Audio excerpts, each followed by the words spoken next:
Уақыт сыны, қоғам сыры, ел тынысы. Бүгінгі сөз хабарында.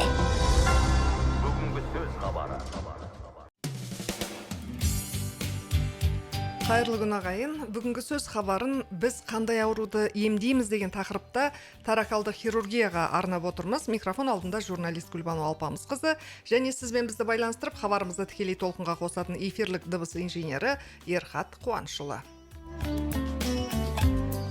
Жалпы таракалды хирург қандай ауруларды емдейді? Міндетіне не кіреді? Алматы қалалық нөмірі 1 клиникалық ауруханасының кеуде қуысы хирургиясы бөлімінде тағы қандай аурудың түрлерін емдейді? Студиямыздың бүгінгі қонағы осы аурухана директорының хирургия жөніндегі орынбасары, хирург дәрігер Сұлтан Жаңбырбайұлы жауап беруге келіп отыр. Қош келдіңіз. Саламатсыздар ма, құрметті тыңдарман. Қайырлы күн дейміз барлығыңызға. Денсаулықтарыңыз мықты болып, аурулардан алдын ала сақтаныңыздар дейміз. Рахмет. Ардақты ағайын, кеуде қуысында кездесетін дерттің қалай алдын алуға болатындығы жөнінде сұрақтарыңыз болса, 8-700-393-2282 WhatsApp нөміріне жазыңыздар. Сондай-ақ сіздер Фейсбуктегі Шалқар радиосының парақшасына тіркеліп, сұрақтарыңызды жазып қалдырсаңыздар болады. Сұлтан Жаңбырбайұлы, жаңа таракалды хирург қандай ауруларды емдейді, міндетіне не кіреді деп сұрадым ғой. Таракалды хирург өкпе, кеуде қуысы, кеңірдек, көкірек қуысында туындаған ауруларды емдейді деп жазыпты. Енді хабарға дайындалып отырып, ғаламтордан алғаным бойынша. Сонымен бірге жаңағы кеуде қуысы хирургиясы бөлімінде тағы қандай ауру түрлерін емдейді? Осыдан бастап айта берсеңіз. Таракалды хирургия дегеніміз ол кішкене жақынырақ отырыңыз. Кеуде хирургиясы ол латын тілінен алғанда торакс деген кеуде торы. Ол кеуде хирургының емдеу аймағына мойыннан бастап жаңағы көгетке дейін біз араласамыз. Ол жерде орысша айтқанда средостение дейді, латынша медиастинум. Сол жердегі жаңағы түгел ағзалардың қатысуы, ол өңеш, кеңірдек, одан кейін өкпе, және де кеуде қуысындағы кеуде қуысы ауруларына кеуденің қабырғасы, ол жерге жаңағы бұлшықеттері бар, сүйектері бар, және де көгеттің аурулары кіреді. Солардың ішінде өте көп аурулар бар. Ол жаңағы қатерсіз ісіктен бастап өкпенің өзінің тума біткен жетіспеушіліктері де кіреді. Және де суықтаудың арқасында болатын жаңағы өкпенің абсцестері, болмаса кеуде қуысының суықтау аурулары, плевриттер дейміз. Плеврит дегеніміз қазақ былай жалпы қарапайым сөзде елдің аузында өкпеге су жиналыпты дейді. Бірақ кеуде қуысына су жиналудың себептері өте көп. Ол көп аурулардың, қосымша аурулардың себептері болуы мүмкін, және де қабыну процестерінің салдары болуы мүмкін. Көп жерде көбінесе елдер шатастырады. Мысалы, басқа аурулардың салдарынан пайда болатын су жиналуды гидроторакс деп атаймыз. Ол мысалы жүрек ауруында, бүйрек жетіспеушілігінде, бауыр ауруларында да кездеседі. Ал бізге қатысы ол жаңағы плеврит деген, ол қабынудың барысында пайда болатын су. Онымен хирургтар айналысады. Жиі шағымданып келе ме адамдар? Ең бұл плеврит мәселесіне келетін болсақ, қабынудың есебінен жиналатын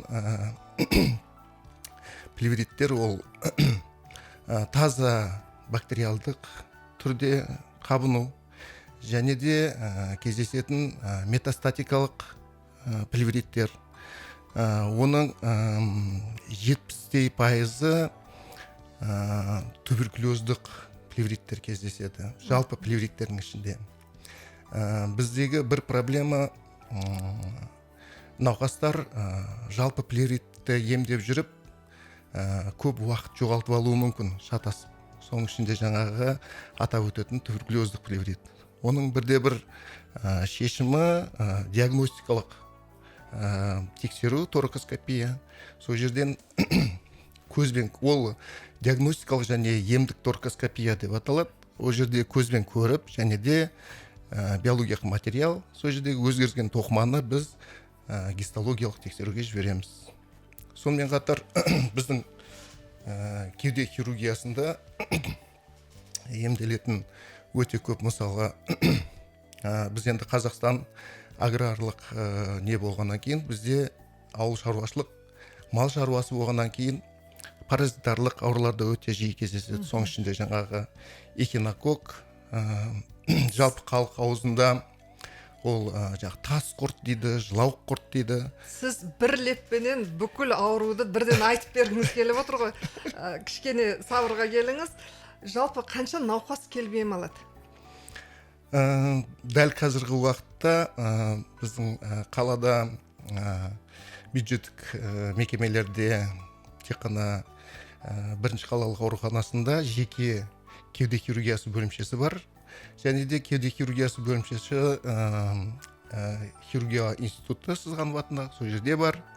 Сосын қалғандары неде жеке меншік клиникаларда бар. Мегетера клиникасында бар.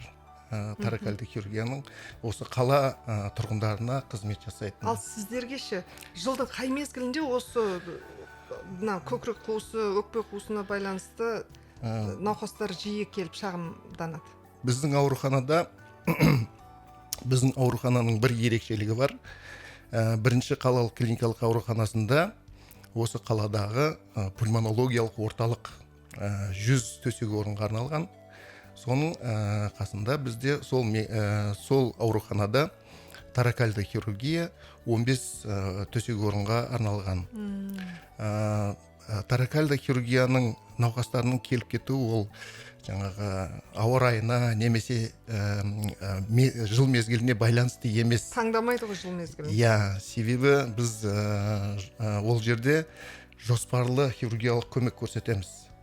Сондықтан да көп науқастар бізге емханалардан жіберіледі. Біз жоспарлы ол науқастарды дайындап, отаға дайындап аламыз. Себебі кеуде хирургиясы ол хирургияның ішіндегі ауыр емес, ол күрделі болып есептеледі. Сондықтан да мамандар бар, бірақ сонымен қатар тек қана бөлімшеде емес, біз қалада енді негізі хирургтардың арасында торакальды хирургтардың саны кем.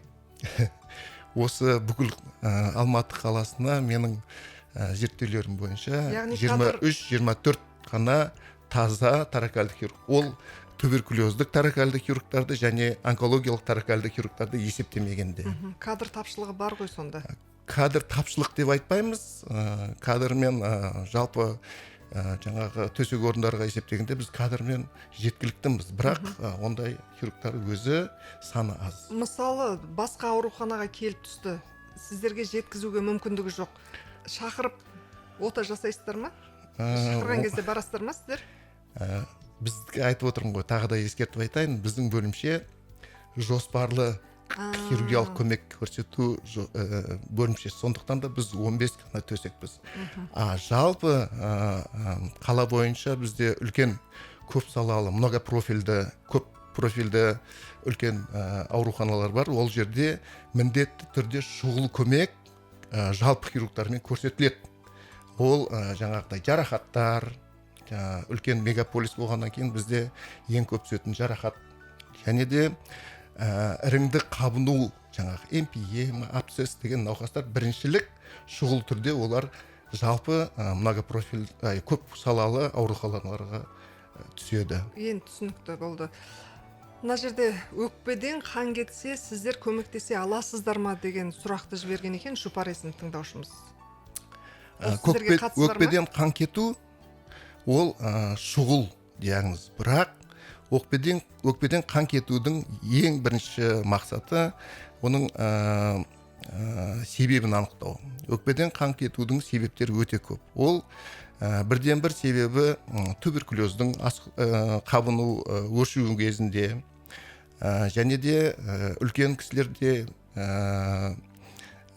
жаңағы онкологиялық процестің болуынан, жаңағы ісіктің бұзылысының арқасынан, деструкциясынан қан кетуі мүмкін. Және де өкпеден қан кету ол созылмалы ауруларда да болуы мүмкін. Мысалы, жүрек ауруларында да кездеседі кейде. Сосын өкпеден қан кету жарақаттарда кездеседі. Ол шұғыл түрде көмек көрсетіледі көп салалы ауруханаларда, бірақ олар бізді міндетті түрде жаңағы арнайы маман ретінде кеуде хирургтарын кеңеске шақырып, содан ары қарай нақты диагнозы қойылып, диагнозға байланысты ары қарай көмек көрсетіледі. Құрметті радио тыңдаушылар, сіздерден өтініш, қазір ғана хабарласқан 5334 соңғы нөмірі, сіздер тікелей бізге телефон арқылы қосыла алмайсыздар. Сондықтан сұрақтарыңызды жазып қана қалдырсаңыздар осы WhatsApp нөмірінде. Енді мен осы хабарға дайындық барысында сіздердің өзім бұрын соңды атын естіп көрмеген түрлі ауруларды оқып шықтым. Соның ішінде өкпенің бронхоэктаздары дейді. Өкпе және кеңірдек ісіктері дейді. Бұлардың бәрін сіздер қарайсыздар ма? Өкпенің бронхоэктазы деген ауру ол бронхтардың өкпенің даму барысындағы өзгерістер немесе созылмалы ұзақ қабыну процестерінен кейін болатын салдар. Ол бронхоэктаздардың түрлері көп, және де бронхоэктаздардың өкпедегі қаншалықты жерді алатынына да байланысты. Егер бронхоэктаздар қабынбай, асқынбай келетін болса, онда оны пульмонология бөлімшесінде емделеді. Егер асқынумен жүретін болса, жаңағы жиі асқынумен, іріңді асқынумен жүретін болса, онда сол бұзылыс өзгеріске қарай біз жаңағы сегменттік бөлім немесе толық бір өкпенің бөлімін резекция кесіп алып бір жақты құтылуға әрекет жасаймыз. Ондай аурулардың алдын алу, асқынуға дейін жеткізбеу үшін жастау уақытта қазіргі біздің тексеру әдістеріміз кеңейген. Бұрынғымен салыстырғанда қазір компьютерлік томография деген зерттеу қолжетімді барлығына. Сондықтан да бұндай бронхоэктатикалық ауруларды алдын ала ертерек анықтап, жаңағы ертерек құтылған дұрыс. Оған хирургтар тек асқынған немесе алдын ала әрекет ретінде көмектесеміз. Ал кеңірдек пен бронх стеноздары дегеніміз не? Бронх дегеніміз бұл қолқа ғой? Жоқ, қолқа емес, қолқа аорта, қолқа тамыр. Кеңірдек бронх ол кеңірдек, кеңірдектен ары қарай бронх, бронхиола болып ары қарай ол бөлініп, ағаштың тармағы сияқты тарматылады. Бронх стенозы көбінесе ол жаңағы ісіктер арқылы болуы мүмкін. Ісіктердің түрлері көп, жаңағы полиптер болуы мүмкін. Және де көп жағдайда бізге кездесетін бронх стенозы жарақаттан кейін. Және де бронхтың тыртықтық стенозы болады. Ол жаңағы ұзақ уақыт ем алып жаңағы трахеостома қояды. Трахеостома дегеніміз жасанды тыныс алу аппаратына ұзақ уақыт қосылған уақытта қоятын түтікше стома трахеяға. Содан кейінгі уақыттарда жаңағы кесіліп ашылған жердегі тыртық пайда болғаннан кейін тыртығымыз өсіп кеңірдекті тарылтады, тыныс жолын. Сол уақытта біз көмек жасаймыз. Жаңағы қазір мынау хирургияның технологияның дамыған заманында біз бұрынғы уақыттарда егер кеңірдектің бір бөлігін кесіп алып тастап кеңірдекті бір-біріне жалғайтын болса, қазір эндоскопиялық аппараттардың арқасында біз эндоскопиялық түрде кеңірдектің ішінде өскен тыртықты кесіп ала аламыз. Қазір сондай әрекеттерді өткізудеміз, жасаудамыз. Өкпеде қатерсіз ісікті анықтады дейді. Яғни кімде екенін анық жазбаған екенсіз, сіздер оны алып тастай аласыздар ма дейді. Біз міндетті түрде ота жасардың алдында, операция жасардың алдында міндетті түрде өзіміз қарап, кеңес береміз. Қандай тексеруден өту керек екен, қосымша тексеру керек па, керек емес пе? Және де қандай қатер бар, ол хирургиялық жолға келе ме, келмейді ме? Біз соны анықтауымыз керек алдын ала. Егер ісік бар болатын болса, міндетті түрде кеуде қуысындағы қандай да болмасын ісік немесе кистозды қосымшалар болатын болса, оларды біз бірінші қатарда хирургиялық емге тартамыз. Себебі бірінші анықтау керек, ол не зат екенін, кейін оны өткізіп алмау үшін өмірді сақтау үшін біз алдын ала қадам жасаймыз. Жаңа әңгіме барысында, хабардың басында айтып қалдыңыз, мал шаруашылығы жақсы дамығандықтан түрлі ет, сүт өнімдері арқылы жұғуы мүмкін деп, Иә, паразитарлық өкпенің. Өкпе қап және көкірек эхинококкозды дегенді оқыдым. Иә. Бұрын мен ойлайтын едім, бұл эхинококкоз деген құрт тек қана адамның бауырында ғана болады деп. Иә, эхинококк ауруы ол деген паразитарлық ауру. Негізі адам ағзасы бұл паразитарлық циклдың, шеңбердің адам ағзасы уақытша мекенінде есептеледі. Адамда эхинококк жаңағы киста тәрізді түрде кездеседі. Ең жиі кездесетін ағзалар ол бірінші қатарда бауыр, екінші қатарда өкпе, үшінші қатарда ми болып есептеледі. Бірақ бұл эхинококкты өз тәжірибемде жүректің бұлшықетінде де кездестірдік, тері астында да кездестірдік, сүйекте де кездестірдік. Ол эхинококк сүйекте де кездеседі, иә. Өз тәжірибемнен көргем оны. Сондықтан да оны айтып. Және де бұл эхинококк қоспарлы болып өтуі мүмкін. Ол жаңағы бауырмен өкпеде бірге жүруі мүмкін. Бірақ қандай да эхинококктық зарарлануы болса да, бірінші қатарда өкпедегі эхинококкты алу керек. Себебі қандай да болмасын ота жасанды тыныс алу аппаратымен бірге жүреді. Сондықтан да ол эхинококктық кистаның жарылып кету қатері өте үлкен. Жоқ, қалай жұғады? Ең бірінші ол жеке гигиена, қолды тазалап жүруіміз керек. Және де жалпы халықта түсінік бар, ол жаңағы тек қана қой еттен, жөндеп өңделмеген еттен деп есептейді. Ол да бір себеп, бірақ көбінесе бұл құртты таратушы ит, мысық, үй жануарлары. Себебі көшеде жүреді, жаңағы қай жерде ол жұмыртқалары бар екен біз білмейміз. Ол жаңағы жүн неге көп жапсаттан сонда жаңағы қолмен тигеннен кейін ол адамға жұғуы мүмкін. Ол бір, және де жөндеп өңделмеген көкөністерден де жұғуы мүмкін. Сондықтан да міндетті түрде қол жеке гигиена және де жаңағы ас тағамдарын дұрыс термиялық өңдеуден өту керек. Шындығында ет деп айтайын десек, етті 1,5-2 сағат, 2,5 сағатқа дейін қайнатып жеп ішеміз сорпасын. Ит, мысық дейін десек, қалалық үйде көбінесе енді өзге ұлттар болмаса қазақтар көп ұстай бермейді. Бірақ соның өзінде де осы ауруды жұқтырады. Енді өкпені жақсы түсіндім. Бауырда да кездесуін түсінесің. Ал сүйекке қалай барады? Асқазан ішек жолы арқылы жаңағы жұмыртқалары қанға еніп, қанмен бүкіл денеге тарайды. Ал дер кезінде неге бұл үш ағза алғашқы орында тұрады? Себебі бұл жердегі қан айналу көлемі үлкен. дер кезінде емін алған жағдайда толық емделеді ғой. Иә, қазір жоқ, бұл эхинококк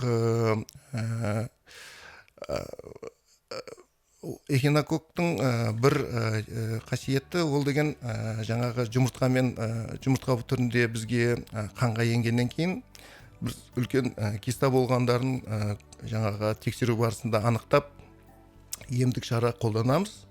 Оны жаңағыдай түгел хирургиялық жолмен жаңағы радикалды шештік деп ойлаймыз. Бірақ қаншалықты қанда немесе басқа тоқымада оның жұмыртқасы тұрғанын біз білмегендіктен қазіргі заманда өте көп жаңағы паразиттерге қарсы дәрі-дәрмектер, препараттар бар. Сондықтан да жаңағы алдын алу шара ретінде біз міндетті түрде ота жасалғаннан кейін де біз міндетті түрде жаңағы рецидив қайталану болмау үшін Бақылауда ұстайсыздар ма? Ем ретінде міндетті түрде паразиттерге қарсы ем жүргіземіз, курс өткіземіз. Содан кейін бұндай жағдайлар болмау үшін, алдын алу үшін түгел біздің тұрғындарға міндетті түрде жылына екі рет профилактикалық тексеруден өтіңіздер деп нұсқау айтамыз. Ол міндетті түрде кеуденің рентгенографиясы және іш қуысының ультрадыбыстық тексерулерін міндетті түрде жылына бір рет болса да өтіп отыру керек. Әр адам Айғанша жасына байланыссыз көп күтіп қалды. Айғанша есімді тыңдаушымыз. Сәлеметсіздер ме? Менде бронхит дейді. Бронхит дегеніміз бұл кеңірдектің қабынуы. Ол пульмонологтар емделеді. Кезекте тұрамын дейді. Кей кезде жүрсем демала алмай қаламын. Бұл жүректен емес пе екен, әлде бронхыдан ба дейді. Ентігудің себептері өте көп. Ентігу тек қана өкпеге байланысты емес. Ентігудің жүректің де аурулары шақырады. Сондықтан да міндетті түрде тексеруден өту керек. Бірінші қатарда өзіңіздің жергілікті терапевтіңізге көрініңіз. Сол жерде жаңағы рентгендік, немесе электрокардиография, немесе эхокардиография, соның бәрін тексеру барысында анықтау керек. Бұл ентігудің себебін. Мына жерде өте ұзақ жазған екен сұрақты, жаңа телефон арқылы хабарласқан Қазыкен Ахметжан есімді тыңдаушымыз. Осыдан 10 шақты жыл бұрын онкология институтында ФГДС дәрігер әйелдің қате жасауынан бірнеше жылдан кейін кеңірдекті жырып жіберген дейді. Түсініп отырсыз ғой? Қатты кесек қан түсіп, дем алу, жұтыну өте ауыр болды.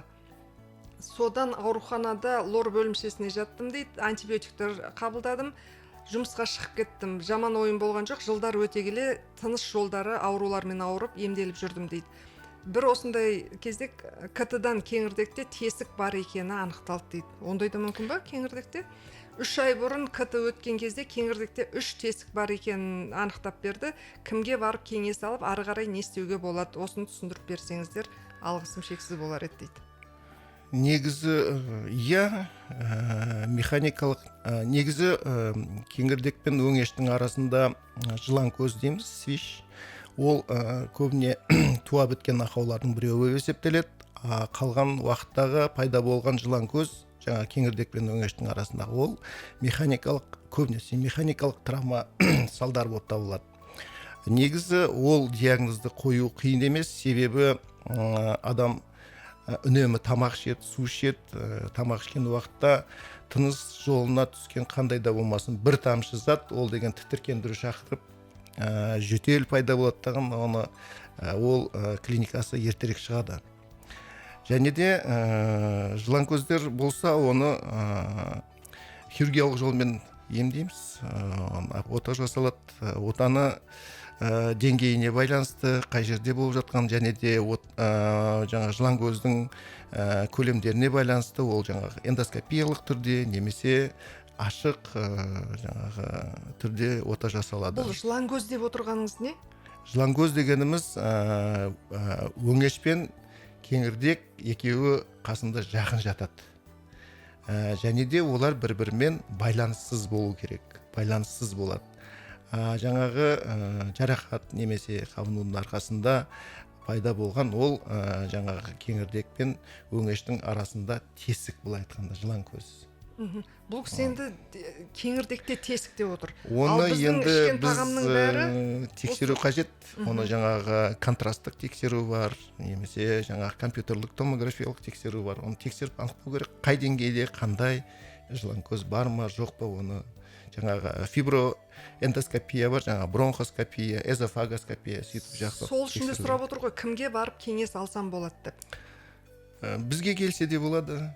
Қалалық бірінші ауруханасы торакальды хирургтарға келсін, кеңесіміз жасаймыз. Қандай нұсқау, қандай қосымша тексеру керек айтамыз, шешеміз. Емдеу үстінде қандай жаңалықтарыңыз бар? Қазір технологиялардың дамыған заманы бізде сол елді дүниежүзінен қалыспауға тырысып жатырмыз. Жаңағы эндоскопиялық